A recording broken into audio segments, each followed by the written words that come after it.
बाबा आप रुक जाइए, मौसम बहुत ज्यादा खराब है। मुझे तो समझ नहीं आ रहा, ये दिन पर दिन मौसम खराब होता जा रहा है। अगर ऐसे ही चलता रहा तो मजदूरी नहीं कर पाऊंगा और घर में खाने को एक दाना तक नहीं आ पाएगा। तभी बहुत तेज आंधी तूफान चलता है। अरे देखो जरा देखो, कितनी तेज तूफान चल रहा है। अरे महेश बेटा, तू झोपड़ी के ऊपर तिरपाल तो लगा कर आया था ना? हाँ बाबा, लगा दी थी तिरपाल। और उसके ऊपर तूने ईंटें रखी थी या नहीं? बाबा ईंट रखना तो मैं भूल गया। महेश के इतना कहते ही झोपड़ी के अंदर बारिश की वजह से पानी टपकना शुरू हो जाता है।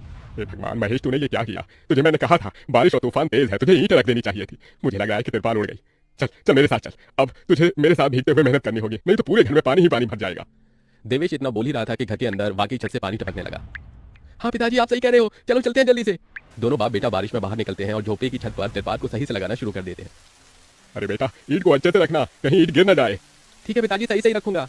महेश इतना कहकर अच्छे से ईंट से तिरपाल को दबाने लगता है, जिससे छत ढक जाती है और झोपड़ी में पानी टपकना बंद हो जाता है। लेकिन इसी के चलते हुए बेचारे दोनों के दोनों बहुत बुरी तरह भीग जाते हैं। अरे चलो बेटा, बहुत ठंड हो रही है, बाहर घर में चलते हैं। चलो, बरसात में मौसम बिल्कुल ठंडा हो गया है।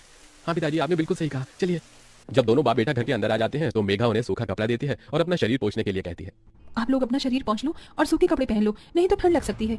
मेघा के दिए हुए कपड़े दोनों पहन लेते हैं। तभी बीमार शकुंतला बिस्तर पर पड़ी हुई मेघा से कहती है, अरे बेटी, तूने खाने के लिए कुछ बनाया नहीं? माँ, मैं बारिश के रुकने का इंतजार कर रही हूँ। घर के अंदर खाना कैसे बनाऊंगी? सारे में धुआं ही धुआं हो जाएगा। मेरी दवाई का समय हो गया है और मुझे भूख भी लग रही है। ठीक है माँ, मैं कुछ करती हूँ।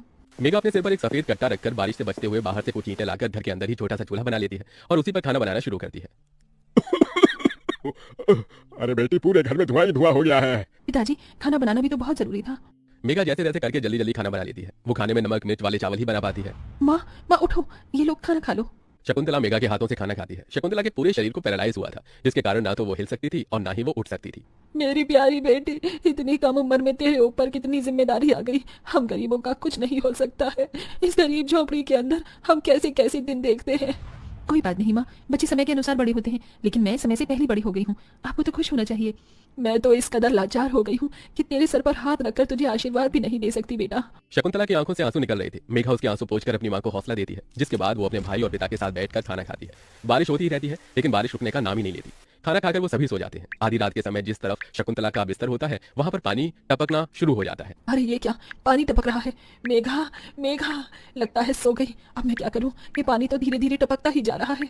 शकुंतला रात भर अपने ऊपर टपकते हुए पानी को ऐसे ही झेलती रहती है, जिसकी वजह से सुबह तक उसके पूरे शरीर में बुखार फैल जाता है। अरे अरे, ये क्या माँ, आपको तो बहुत ही बुखार हो गया है। रात भर ये झोपड़ी की छत टपकती ही रही। मैंने तुम्हें उठाने की कोशिश की, लेकिन तुम्हारी तक आवाज नहीं गई। ये सुनकर मेघा को बहुत अफसोस होता है। वो सूखे कपड़ों पर अपनी मां को सहारा लगाकर लेटा देती है और उनके कपड़े भी बदल देती है। लेकिन तभी अचानक से गांव में बाढ़ आ जाती है।